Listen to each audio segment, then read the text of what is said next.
Welcome back to Homesteading with the Zimmermans, where we work hard and play hard on our little corner of land in Iowa. My husband and I were born and raised Old Order Mennonite, or horse and buggy Mennonite, as some refer to them as. And although we are no longer part of that culture or community, we are intentional about passing on the old-fashioned skills of our childhood to the next generation.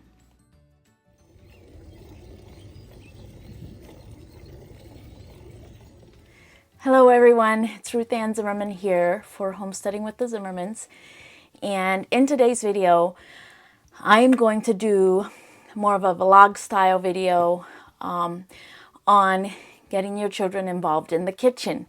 So I've done a series of cooking from our larder, and through that series I've showed a lot of the chores that our children do in the kitchen, which has prompted a lot of questions about how to get kids involved in the kitchen. So I am going to address some of those questions that I got.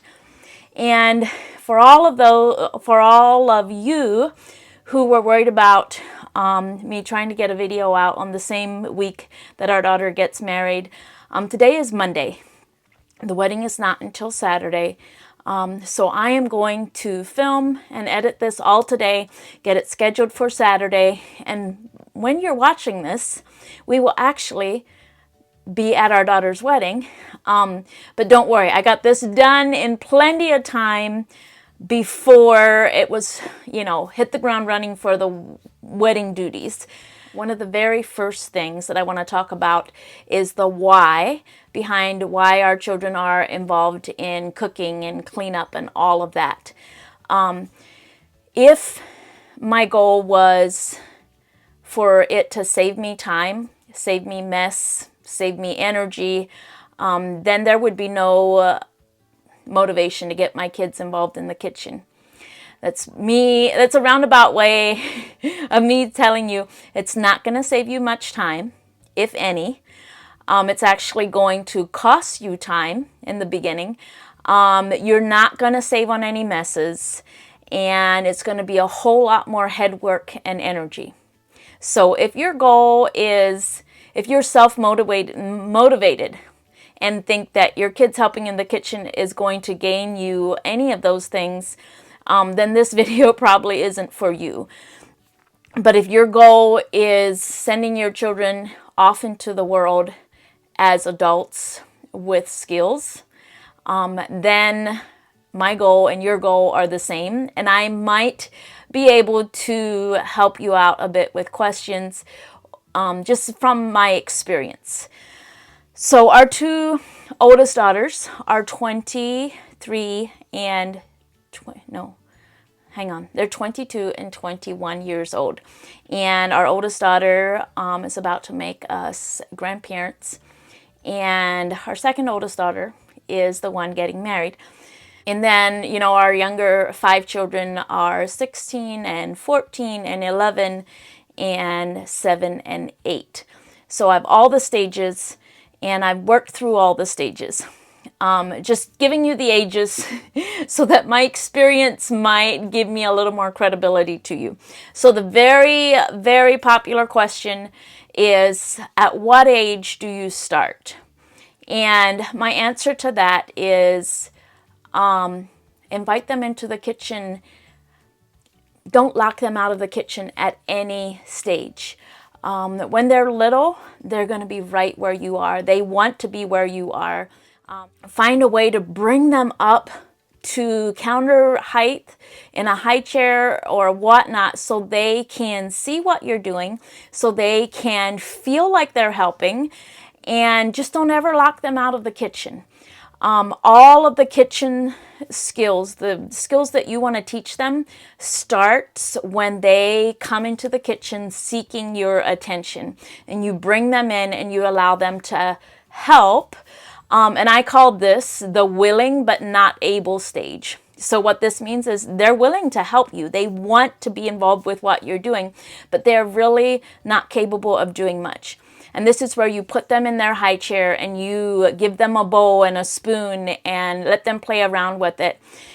And then when they're toddlers and they bring that little stool, then you lean around them and you help them stir your things, and you give them some chocolate chips to put into the cookies, and you find ways to include them, because you really, really want to cash into this willing but not able stage.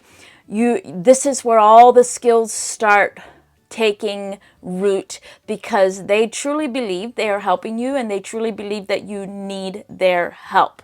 Never crosses their mind that you can do it much, much faster without them.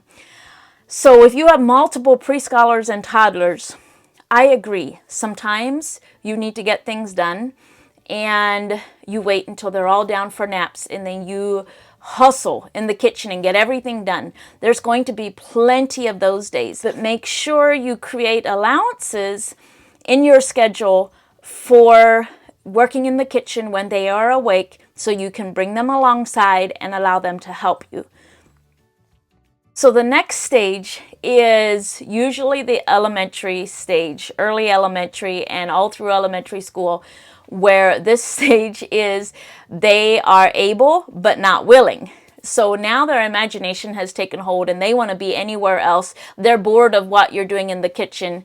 And now's when it's time to give them a little more responsibility. And you're still going to call them into the kitchen. And what my boys in this stage, they don't actually cook any meals on their own. So they are almost 8 and almost 9 and then 11. And my 11-year-old is starting to take more cooking responsibilities. But the almost 8 and almost 9-year-old, their main chores in the kitchen are like peeling potatoes, washing dishes, putting clean dishes away.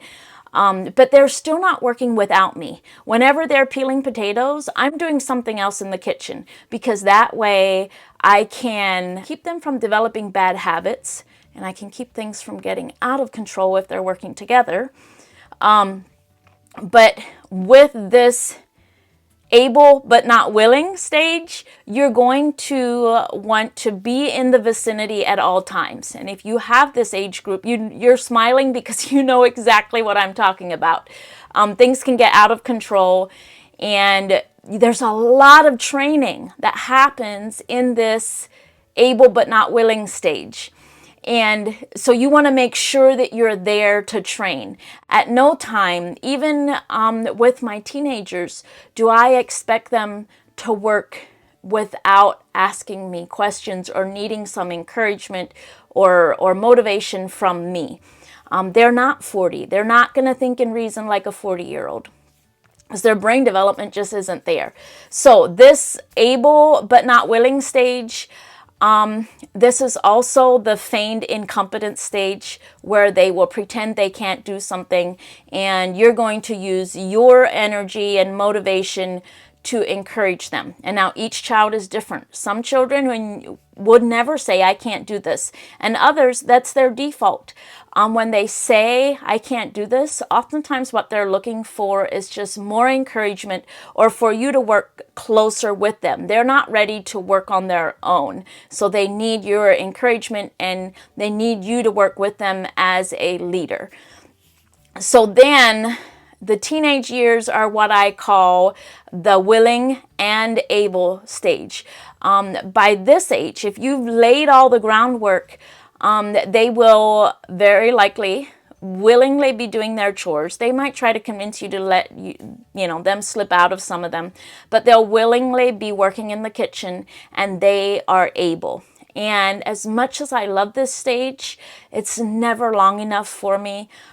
Because as soon as they turn 16, they want to have a full-time job. And you don't want to hold them back from that, even though you've trained this person in your kitchen to do, to cook and have all the skills. It's really hard to watch them fly the coop at this stage. in my experience, let's say Mitchell, he's 16 now, and so he's often gone working, and that leaves Hadassah, but it also forces me to bring Maxwell, who's 11, into the kitchen a little more, and this is my time to focus on his skills and help him develop skills. So that is all to answer the question, at what age do you bring them in? Bring them into the kitchen at every age. And just stay consistent with your expectations. Expect messes. Expect it to slow you down, because your goal is not for it to save you time, save you energy, or save you a mess. Your goal is for them to develop skills. So if you constantly keep that goal in mind, you're going to have a lot more patience, and you're going to be a lot more, you're going to have a lot more grace, and you're going to be able to be consistent, because all those messes that you see are really just proof that you and your child together are working on him or her developing those skills. So another popular question is, who chooses what to make? So let's take my 11-year-old, because he's the one that we're really focused on right now with developing his skill. I will assign a day, and because if I'm honest, I can't have him in the kitchen every time I'm cooking supper, or I can't be working on his skills every time I'm cooking supper, because I don't always have time for all the messes, right? So let's say Tuesday nights. Your brother has to work Tuesday nights, so now Tuesday nights are your night to cook supper. And then I already know that Tuesday night is going to take me more time, and we're going to have a bigger mess. But that's the night that Maxwell is working on his supper. So the way I kind of allow them, or I kind of give them opportunity to show me what they like to eat and cook, right? So the first thing I say is, what would you like to cook on Tuesday night when it's your supper? And if they don't instantly off the top of their head know, that's okay. I have a list of all the things that I've kept from when I've, trained his older brother and sister some easier meals that the family loves to eat. And it's okay, then I'll give them 2 or 3 options. Do you want to make sloppy joe sandwiches? Do you want to make grilled cheese? Or, I'll just give them a couple options, and then they'll choose one. And because they chose, they are already a little more invested, because it was their choice. Let's say he chooses to make sloppy joe. And then I mentally make a note, and so if he's only cooking Tuesday nights, it doesn't matter if he only has a rotation of 2 meals to start out with, because that means every other week my family's going to eat sloppy joe, if that's, and then as he builds on those skills, then you can add more into the rotation. So sloppy joe is not hard to make. Here's the recipe, here's how you do it. And then next week we'll make something different. But then the following week we'll circle back to the sloppy joe. And he's of course not going to remember everything. And I'm still going to have to hang around. But the more confidence he gains, the more I'm going to stay hands off, right? And the more I stay hands off, the more mess that he's going to make. But in the beginning when I'm helping, I'm often saying, here, you gotta wipe this up so it doesn't go on the burner, and now here, get a dish of soapy water and put all your dirty dishes in, so you're doing all of that training. And then, but as I become more hands off, whatever is not important to him, he's not going to do. If it's not important to wipe up the burner, he's probably not going to do it if I don't remind him. But what's going to happen then is he's going to have to scrub the stovetop. And then wiping up from the burner is going to become important to him as well as me, because now he had to clean up. So that is how I get them started, by allowing them to choose what they want to make. And of course, when that meal's served, you make a big deal to the family and say, Maxwell cooked this all by himself. Isn't it delicious? And that's kind of my way of giving the family a heads up that if it's not like mom makes it, if it doesn't taste quite like mom's does, have grace because Maxwell's learning. So me announcing to the family that Maxwell made this all by himself is also their cue to be graceful with their words.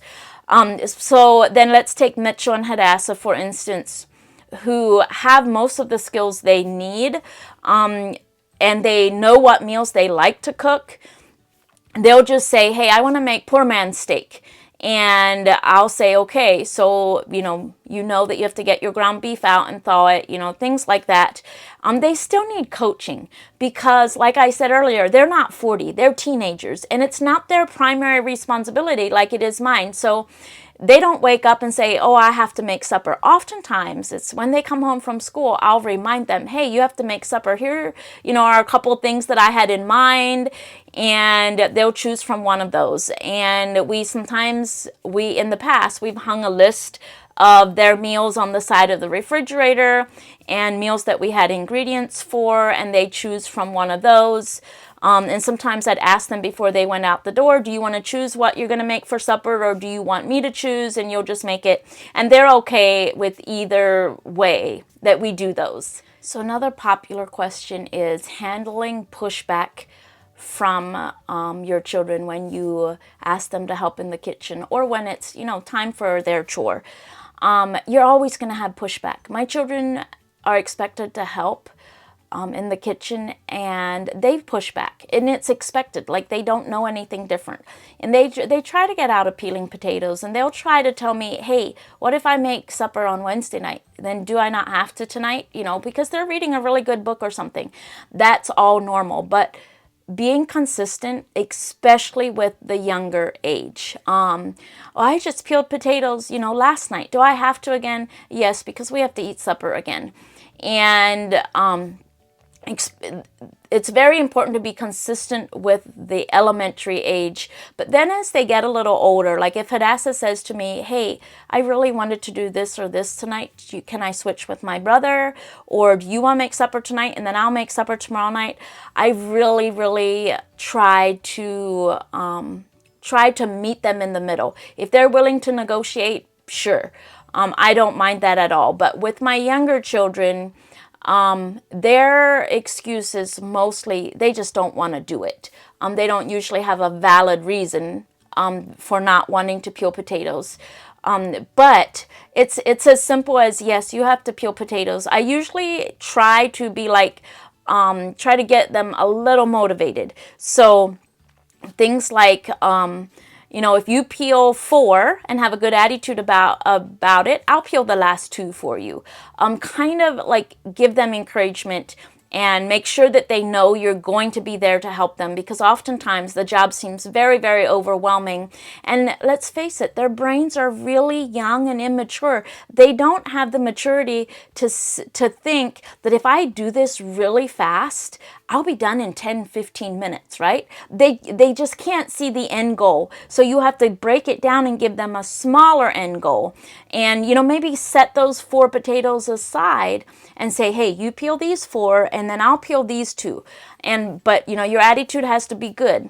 Or I'll say things like, well, maybe you could go ask your brother. If he helps you, then you could help him, with the dog kennels or something like that. They need to be inspired, and they need to know that this job is not going to take up all of the time that they wanted to play. And I'll do that with dishes or anything, because dishes can be very overwhelming. I'll say, I know these dishes look very overwhelming, but how about let's make a divider. If you wash all of these plates and cups and spoons, and you do it well with a good attitude, then I'll wash all these pots and pans for you.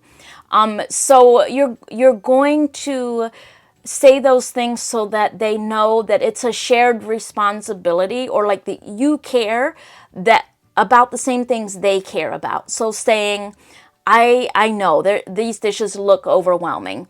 Agreeing that they do have a valid point. And in this way, this is what I mean when I say that complaining and whining about chores is always heard, but never rewarded. So you always hear them, but you're not going to take the whole chore away from them because they're complaining or whining, and you're not going to try at that point to convict them about complaining and whining. You're just going to hear them and say, it does look overwhelming, because to an 8-year-old, all those dishes are definitely overwhelming. So that's how we handle the pushback, but I also expect it. And when you expect the pushback, that makes you able to be consistent with your response. So if you say, hey, I need for you to peel 8 potatoes for our supper tonight, you already know in your mind that they're very likely going to push back, and you already know what you're going to say, and you're going to be consistent with the words that come out of your mouth. So if they say, must I? Yes, you do, but go bring them up. Like, break the chore up as much as you can. Bring them up, and I'll take a look and see how big they are, and then we'll go from there. But if they're throwing tantrums about it, like, they'll just sit on the stool until they decide to do what you ask. Like, they can't go play. The other method that I use is a timer. I get them one of those manual timers, those TikTok timers, and say, hey, shall we set the timer? Do you want to race the timer? Or give it to them and let them practice, setting it for 5 minutes. Can I do 1 potato in 5 minutes? Can I do 2 potatoes in 5 minutes?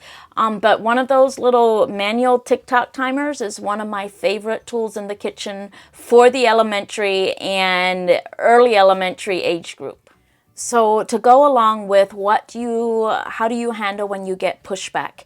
You have to know your child, and like, let's say for instance, if one child is going to give you 25 minutes of pushback before they actually take you seriously, that they're not going to be allowed to do anything else until they get those potatoes peeled or those dishes washed, you're going to allow that extra time. So for a while, Harrison, who's almost 8, gave me a lot of pushback about peeling potatoes in the afternoon after he came home from school. And so I knew I could not, if we wanted to eat at 5:30, I could not wait until 4:30 to ask him to go peel potatoes, because then I would get frustrated because now we're on a time crunch. And I didn't have the room for training because I needed to get it done. So you need to leave yourself room you need to expect pushback. You have to know your child, know when to expect pushback, and allow yourself room in your time, in your routine, to deal with that in a way that trains them, and so that you don't get so frustrated. So as soon as he was done with his snack, I would say, all right, Harrison, you need to go get 8 potatoes, and we're going to peel them. And with time and my consistency, he learned that there's no way around this. And the faster I do it, the sooner I can go play. And he started saying, okay, Mom, is that going to be my only chore? And I'd say, yep, that's your only chore for making supper.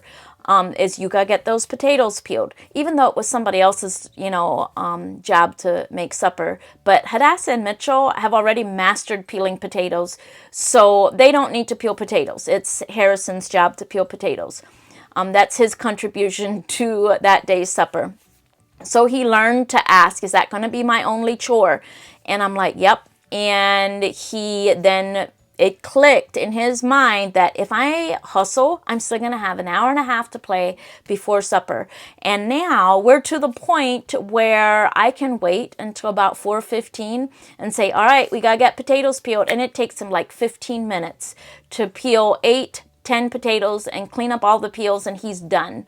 So you have to allow room into your time management of your family for where they're at with their skills and where you're at with training, because you always want to keep your end goal in mind. And yes, one of your goals is for the family to get supper, but the other goal is for your children to develop skills. And when mom is frustrated and short on time and short with the children, nobody is retaining any skills. You want the atmosphere to remain relaxed and be a teaching atmosphere where they're learning and they feel successful. So you have to allow yourself time for where your children are at with their skills. How to not be worried about sharp objects or hot objects, and how to get your children over their fear of sharp objects or hot objects. I remember when I was a very young mom and our oldest daughters were preschoolers. They were probably 5 and 6, and we were cutting corn off of the cob, and they each had a paring knife and they were cutting corn off of the cob, and we had a friend stop by, and I got lectured so sternly and strongly about allowing children that age to use a knife. But my reasoning was, well, what's the worst that can happen? They can cut themselves, right? They weren't cutting towards themselves. They were cutting away from themselves. So the worst that can happen is they're going to nick their finger, and that's not life-threatening. And the best way for them to learn is through experience. So I can protect my children from knives until they're, I don't know what is the deemable right age for, using knives, 10, 12, and they're still going to have to cut themselves a couple of times before they understand that Mom wasn't kidding when she said, that's a very sharp knife, be super careful. Be very careful, that's a very sharp knife. The same words that I used with my 4 and 5 and 6-year-olds. Be very careful, that knife is sharp. If you cut your fingers, and we'll have to put a Band-Aid on it. But that's the worst that can happen, right? And for almost, I think, all of my children, they learned really quickly when they cut their finger that knives are sharp. Mom wasn't kidding. Knives are sharp. I have to be careful. That's how they learn. The same with hot pans, hot stoves. They bring that chair up when they're 2 years old, and you'll say, that's hot. Don't touch it. That's hot. You'll repeat that over and over. But the connection in their brain is not going to form until they experience for themselves that that is hot. And here again, you're going to be right there. So it's not going to be a life-threatening injury. It might be a blister on a hand or a finger. But guess what? They now know that when you say that's hot, it's hot. And some children will have to touch it before they believe you that it's hot. So I've never been one to not allow my children to do something because something was too sharp or too hot. But I'm always there and supervising and being prepared to protect them from further injury. We don't, do dangerous things like running with knives and scissors. And I am vigilant about it, but I'm allowing room for them to learn that something is hot. And all of my children, like I said, have cut themselves with knives. All of my children have burnt themselves on the stove, and that's how they learned. We didn't end up in the ER or at the doctor even one time because they used knives or cast iron or burners. Now, you don't want them to set something on fire, things like that. You're there. You're not leaving them completely unsupervised. You're just training them and allowing them enough of room to have the experience that they need to learn that what Mom said, she meant that hot will burn you. So one of the questions that I got that I could really relate to, my younger children, who are almost 8 and almost 9, their kitchen duties consist of peeling potatoes. You've heard me say that a lot. Washing dishes, drying dishes, putting dishes away, clearing the table, things like that. That's their contribution to the meals. And so the question was how to get your children to learn to wash dishes with super hot water so that it kills all the germs. And this is one that I can really relate to because I like to wash dishes with super, super hot water because, number one, it makes my job so much easier. Number two, I want to kill all the germs. And so it's really hard for me when I see my children washing dishes with lukewarm water, but it's a training thing. And I always tell them, make your water as hot as you can possibly stand it to start out. And then I also allow them to use a bottle brush. And I'll say, make your water piping hot and use a bottle brush. And, you know, they already know that we wash all the cups first and the least dirty dishes first, right? And I'll often stack their dishes that way for them. Then they work their way back the counter. And then I tell them, and by the time you get to the plates and the utensils where you have to put your hands down into the water, your water will have cooled off a little bit. But use the bottle brush to wash all the cups and the measuring cups, and that way you don't have to put your hands in that hot water. And then their water cools off a bit. And I also tell them, and I have boys, so this is the language that I use, your hands can get really tough. So if you use the water that's as hot as you can handle it, that's like doing chin-ups or push-ups for your hands. The next day and the next day, they'll be able to handle even tougher hot water. So I kind of appeal to their ego in that way, and they kind of create a little bit of a competition with, you know, hot water, like whose hands can stay in hot water the longest. But here again, you have to think about, what is your goal? Is your goal to send them off into the world with, you know, great dishwashing skills and cleaning up after themselves skills? Then you're going to have to compromise your standard on germs a little bit. However, if your goal is to have germ-free dishes, then just don't allow your children to wash dishes. It all comes down to, what is your goal? And the other thing that I remind myself with is, the immune system is like a muscle. The more practice it gets, the stronger it gets. So my children are not immune compromised. We live on a farm and none of them have health issues. Having super hot water or criticizing my children for not using super hot water to wash their dishes it's not appropriate, because if there is germs and things left on the dishes, their immune systems are going to take care of that. I mean, they drink raw milk straight from the cow. Their immune system is going to be able to take care of the few germs that might be left on the dishes when they are learning to wash dishes and maybe don't get them all clean.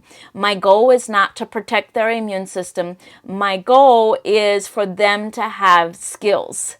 When you're keeping your end goal of skilled children in mind, it's been very helpful for me to remind myself that I have maximum of 10 years to help my children develop skills in the kitchen.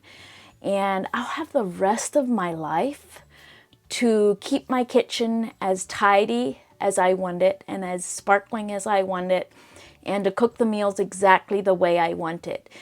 10 years is really not a lot when you compare it to a whole lifetime. So that has helped me keep things in perspective when I'm tempted to get frustrated with mess and with the time that it takes.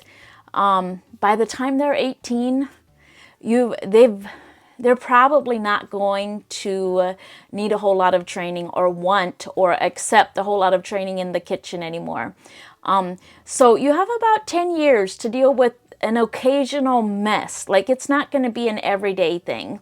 Like I said, you're not going to be training them every mealtime. So in the grand scheme of things, I can put up with a little bit of mess if it means my children are going to have the skills that they need, because once they're all grown, I can keep my kitchen as tidy as I want it. Okay, in closing, just a few more thoughts. Number one, build on the skills that your children have. If it's taking them half an hour to peel 2 potatoes, then this week 2 potatoes is the only number of potatoes they peel, and you're peeling the rest. But as their skills develop, next week, they're going to peel 3 potatoes. And you're just going to build on the skills like that. If it takes them 30 minutes to wash all the cups and measuring cups, then that is your goal for that week. And then you're just going to build on that. And then the next week, or the next month, you say, okay, now in addition to washing the cups, you're also going to wash the plates, because you've gotten so good at washing the cups. So you're going to build on each skill. It doesn't matter if you didn't start when they were 2 or 3 with kitchen skills. If you're only starting now and they're 16, that's okay. You just build on the skills that you've developed. So if your 16-year-old learns to make sloppy joe, that's okay. As soon as he's mastered that one, then you add another one and you just build on those skills that they have. The other thing is, I have to ask myself, what is my goal? When I walk into the kitchen, do I have 30 minutes to get a nutritious meal on the table for my family? If that is my goal, then I'm not bringing the kids with me into the kitchen that day, because I'm going to be hustling around. And I've even been known to tell my children, you got to get out of the kitchen, mom is busy. Those are the only times that I will chase them out of the kitchen, is when I am hustling and I don't have time. So each day, ask yourself, what is the goal for my kitchen today? Is today the day that I'm going to work on my 11-year-old's skills? You don't have to work on their skills every day. Is today the day that I'm going to work on my 11-year-old's skills? Is that my goal for today? And if so, then I'm going to adjust my expectations.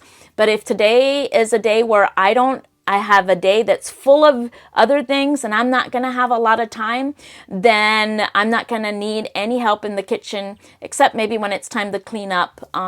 But you don't want to bring your children in when you're on a time crunch, because nobody works well like that, except those of us that, have our skills down pat, and we can hustle and still get a nutritious meal on. But you don't want to be training your children in a time crunch.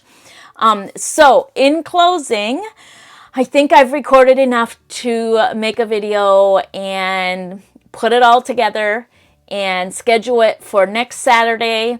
And thank you everybody who has congratulated our daughter on her wedding. And thank you for all the well wishes. I've passed them on to them. And just remember this: if your goal is to send your children into the world with skills, then you're going to adjust your expectations and bring them alongside of you and view it as training. Some are going to love the kitchen and they're going to master their skills, and they're going to love adding to them and building on them. And others, you're going to take a month to teach them how to make sloppy joe and make hard-boiled eggs, and it's just going to be a slower process. It's never going to be their area of interest, and that's okay. For those children, you're just going to make sure they have the basic skills. Do I know how to brown meat? Do I know how to make hard-boiled eggs? Can I make scrambled eggs? And they probably have gifts in other areas, and they're focusing on other things. That's okay. Basic skills are all that those children need. But like I said, others are going to really love it, and you don't need to compare the two. It's okay. They all shine in their own way. And thank you, everybody, for being here. We love you. We will be back next week with, I don't know what, maybe just a slideshow of the wedding. Who knows what we will have for you the week after the wedding.